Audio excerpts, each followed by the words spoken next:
everyone, to another episode of Hector and Mike Experience, Common Sense and Uncommon World. And we are getting ready for this week. We've got the Republican presidential debate that is happening in Simi Valley at the Reagan Library. It was just announced not too long ago that the White House apparently is now going to be sending its surrogate out to go and do the pushback on the Republicans as they get ready for their Wednesday debate.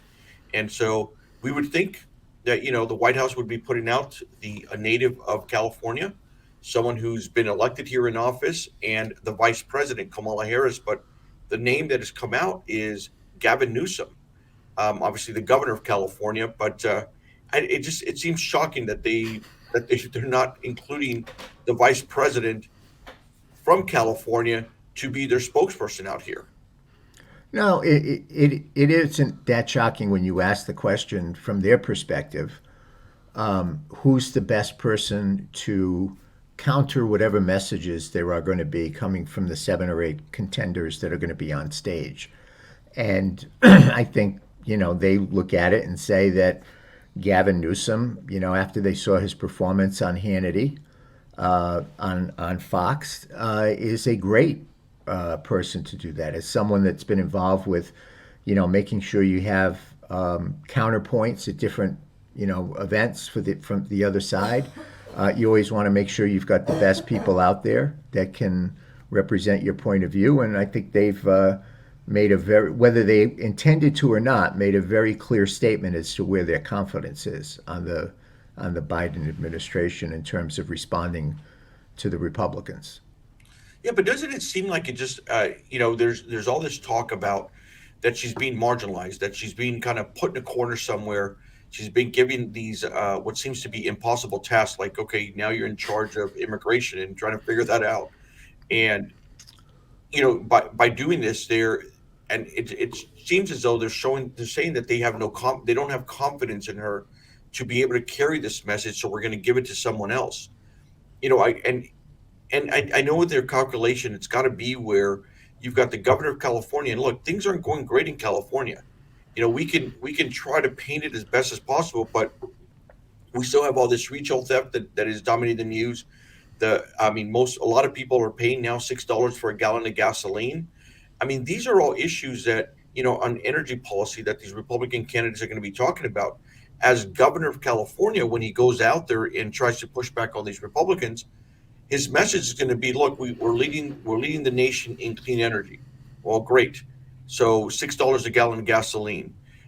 You've got one of the highest inflationary problems here in California, where you've got a good portion of Californians that are living in poverty.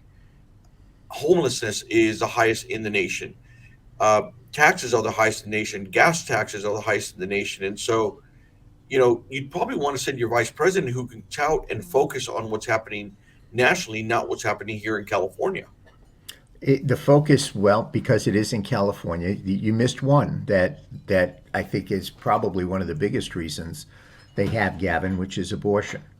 Within the Republican Party in the last week and a half, there's been this little internecine warfare about how far Republicans should go in talking about it, how they should talk about it, whether or not they should make it an issue or not.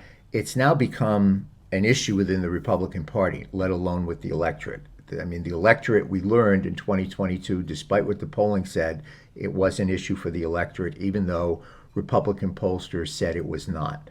So they're trying to figure out within the Republican Party, you've got the president who didn't come out as strong, former president, that didn't come out as strong as a lot of people thought he would on the abortion issue. You've got Mike Pence, who's been a pro-life governor, senator, vice president.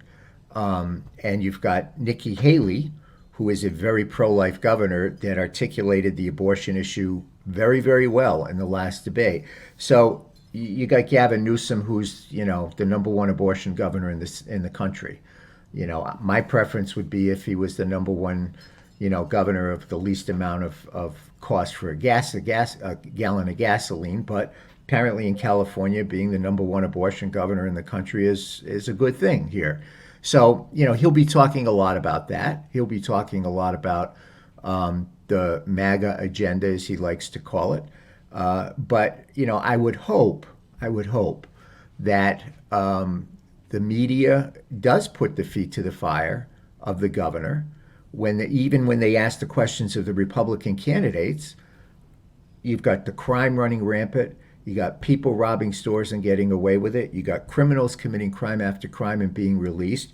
You've got gas prices that are over $6 a gallon. You've got, the best qualifying jobs these days are in solar panels and Teslas. But you got people that still can't afford to take the bus to go to work, and the amount of money they make isn't enough to feed their family and buy medicine.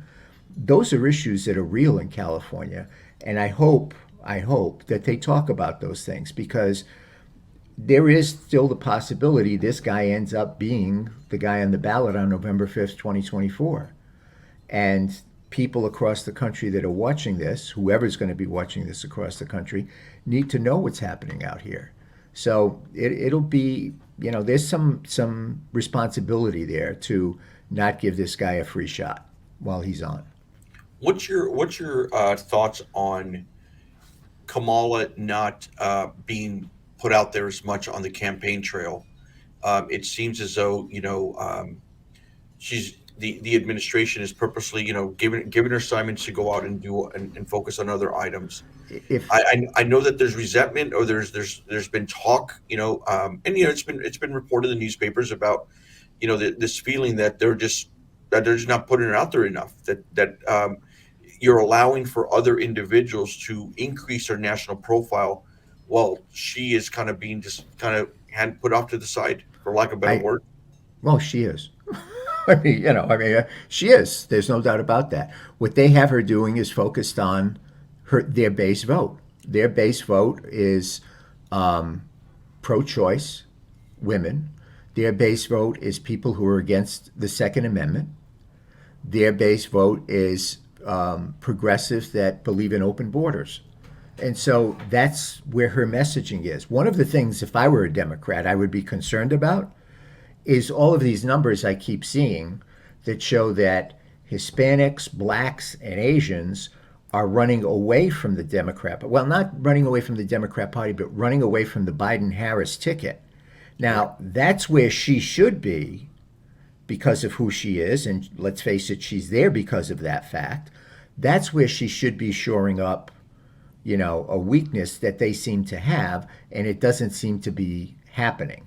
So I think she's there to solidify the base. She's not going to win any independents or ticket splitters that are undecided, because she is such a polarizing figure. But if she can shore up their base, then that's an asset for them. But I do think that they're very smart to put a Gavin Newsom up instead of her, because again, you look at the performance that he did on Hannity, and I've said this before on this podcast, and I'll say it again, the terrible, terrible, terrible job that Hannity did in preparation for that interview with Newsom. Newsom just stomped all over him like, Penn State stomps over the University of whatever. And so, they know that he can handle it and that he's very adept and what have you. So I think it's a smart move they do that. And no, it does not look good for Kamala. Well, what happens next? Because it is her state. I mean, the point you made, which is not an insignificant one, this isn't Nebraska or Texas or, North Dakota. This is her state. She's got elected attorney general here. She got elected United States senator here. She's the vice president from the state of California. Why would you not? If everything was equal, doesn't it make sense to send her? So I think yeah, you're right. It does. And her missing from this debate, or being able to be the spokesperson for the campaign of the party, since her name is on the ticket, at least for now, it speaks volumes to it, and it shows that this Biden Harris ticket, the Biden side of it isn't too keen on her, or doesn't believe that she can kind of hold up right now. she can hold the water.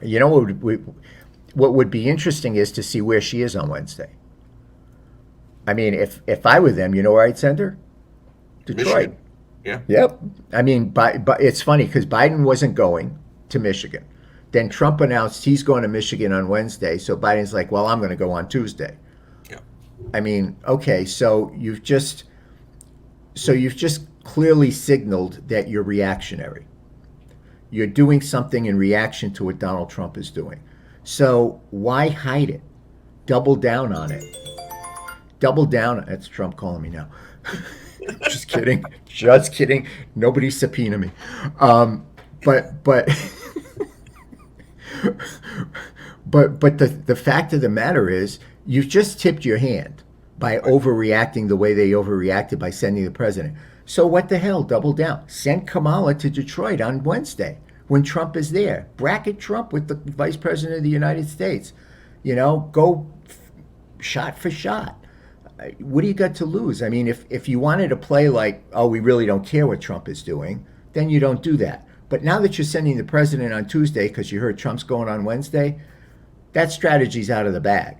So, that's what I would do if I were them. I'd send her there. And by the way, you do that between Biden going, Trump going to Detroit, Kamala going to Detroit, and Gavin being in Simi Valley. The fourth, maybe now the fifth, because Travis Kelce and Taylor Swift apparently is the new number one story in America. Yes. Which, God bless him. It's not like he wasn't already a superstar with 2 Super Bowl rings. He's got to grab Taylor Swift as well, and it's the whole process. But hey, God bless him. But, sorry.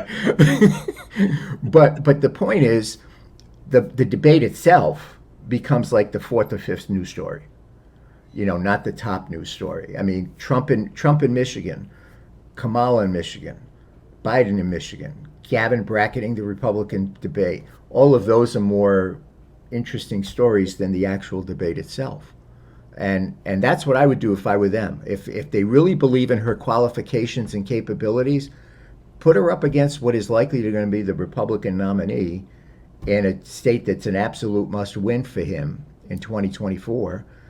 And go toe to toe, Yeah. Well, Mike, as we'll opposed see. to what she's doing, which is, who knows what. That's a big thing. Is who knows what? I mean, I know we were trying to right before this. We are trying to look at where she was at, whether she was dealing with the border crisis or trying to come up with a solution for that, or gun control or anything Yeah. else that the Biden administration is trying to do. And we haven't been able to